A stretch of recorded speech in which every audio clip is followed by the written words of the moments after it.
Hi guys, PSC programming শেখার 11তম পর্বে আপনাদের সবাইকে স্বাগতম। তো আজকে আমি ফর্ম সম্পর্কে আলোচনা করব। তো চলুন আমরা একটি উদাহরণ দিয়ে বোঝার চেষ্টা করি। প্রথমে ফর্ম।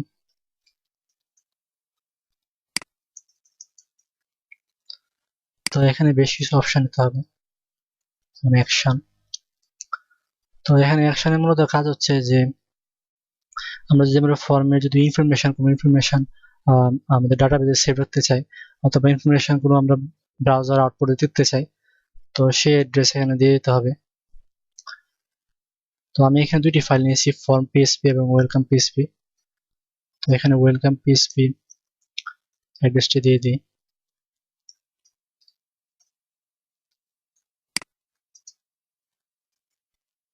তারপর মেথড। তো ফর্মের দু ধরনের মেথড রয়েছে, গেট মেথড, পোস্ট মেথড। তো আপাতত আমরা গেট মেথডটি ব্যবহার করছি। গেট।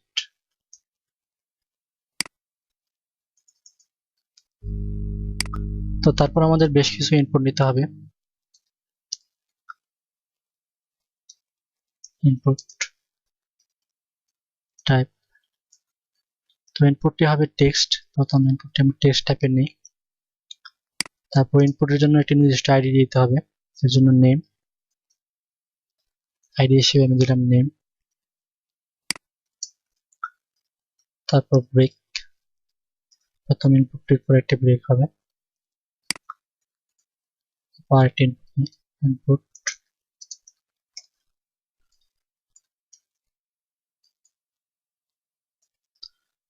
ইনপুটে password type.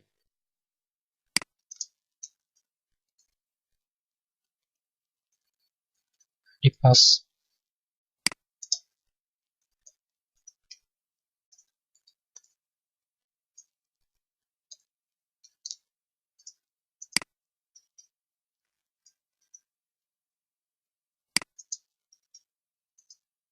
তো ইনপুটটি ইমেল।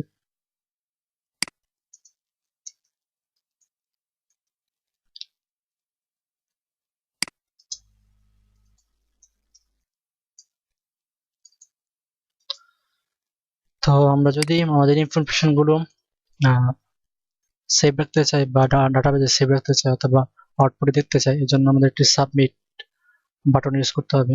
এর জন্য ইনপুট হিসেবে আমরা নিই ইনপুট টাইপ সাবমিট।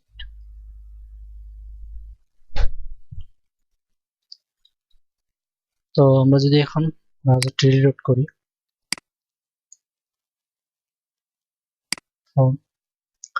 তো আমরা এখানে তিনটি ইনপুট বক্স দেখতে পাচ্ছি, তিনটি বক্স দেখতে পাচ্ছি। তো বক্স তিনটি খালি। আমরা যদি এখানে যদি কোনো ইনফরমেশন দিতে চাই, যেমন ভ্যালু হিসেবে ভ্যালু, ইউর নেম। তো যদি আমরা এখন রিফ্রেশ করি, তো আমরা এখানে দেখতে পাচ্ছি ইউর নেম।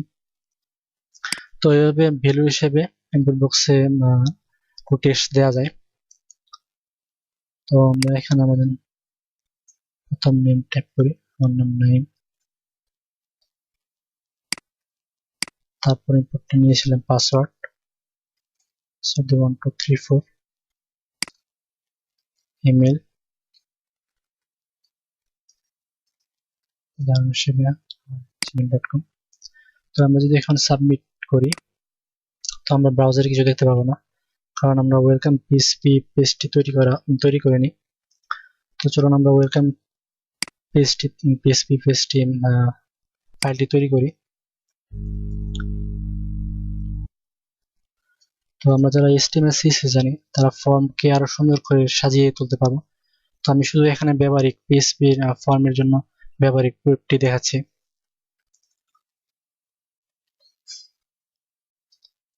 তো প্রথমে মাই নেম ইজ,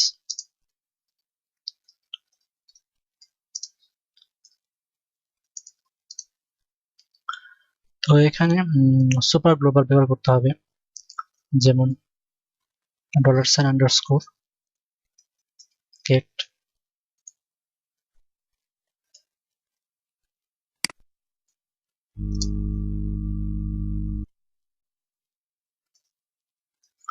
তো গেট হচ্ছে একটা সুপার গ্লোবাল, ঠিক। তো আমার জানা মতে 9 ধরনের সুপার গ্লোবাল রয়েছে: গেট, পোস্ট, সার্ভার, কুকি ইত্যাদি। তো যেহেতু আমরা গেট মেথডটি ইউজ করেছি, এর জন্য আমাদের গেট এই সুপার গ্লোবালটি ইউজ করতে হবে। তো এর ভেতরে আমরা আমাদের ইনপুটের জন্য যে আইডি নিয়েছিলাম, তো সেই আইডিকে ধরে দিতে হবে এভাবে।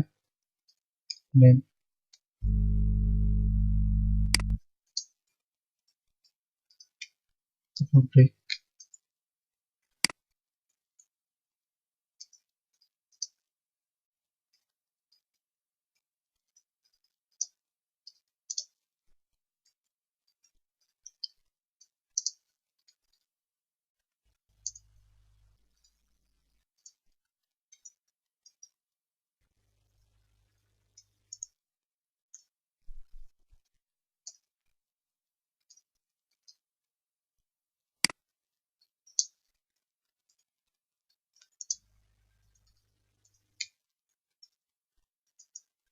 তো এর পাসওয়ার্ডের জন্য নিলাম। তারপর আমাদের বাকি রয়েছে ইমেল।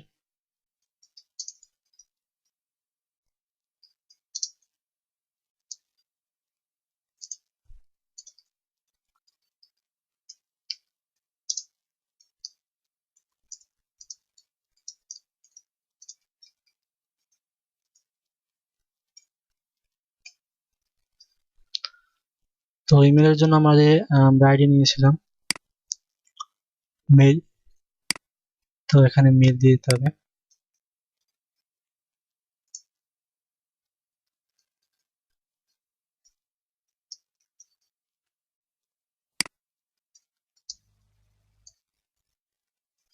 মেল। তো এখন যদি আমরা আমাদের ব্রাউজারটি রিফ্রেশ করি,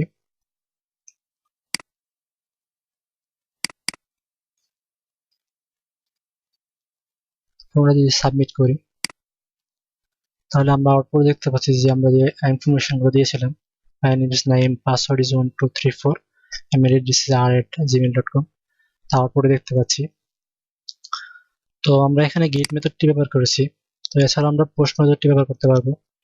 তো গেট মেথড আর পোস্ট মেথডের মধ্যে পার্থক্য হচ্ছে এই যে গেট মেথডে আপনি ডিফল্ট গেট মেথডে আপনার ইউআরএল তৈরি হবে, পোস্ট মেথডে ইউআরএল তৈরি হবে না। তো এটি এইচটিটিপি টাইপ ধরনের। তো এছাড়াও গেট মেথডের কিছু লিমিটেশন রয়েছে, যেমন ইনফরমেশন লিমিটেশন, যেমন আমরা 2000 ক্যারেক্টারের বেশি নিতে পারবো না। তো এর জন্য বেশিরভাগ ডেভেলপারই পোস্ট মেথডটি ব্যবহার করে। তো আমরা এখানে পোস্ট মেথডটি ব্যবহার করছি। তো মেথডটি চেঞ্জ করে দিতে হবে, পোস্ট।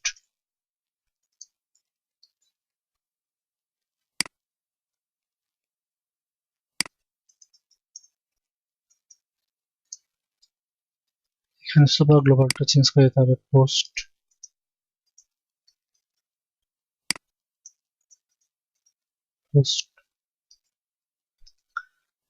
তো এখন যদি আমরা আমাদের ব্রাউজারটি রিলোড করি,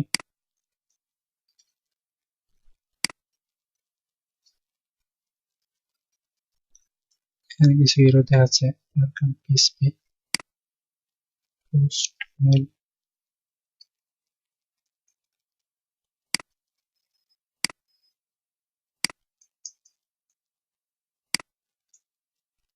ইনফরমেশন আবার লিখি।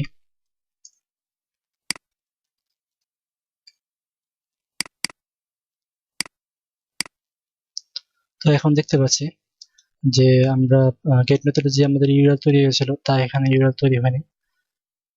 তো এর জন্য পোস্ট মেথডটি সিকিউরড। তো এইভাবে আমরা ফর্ম তৈরি করতে পারি এবং ফর্ম ইনফরমেশন দিয়ে আমরা আউটপুট দেখতে পারি। তো এই ছিল আজকে ফর্ম সম্পর্কে সাধারণ আলোচনা। ধন্যবাদ।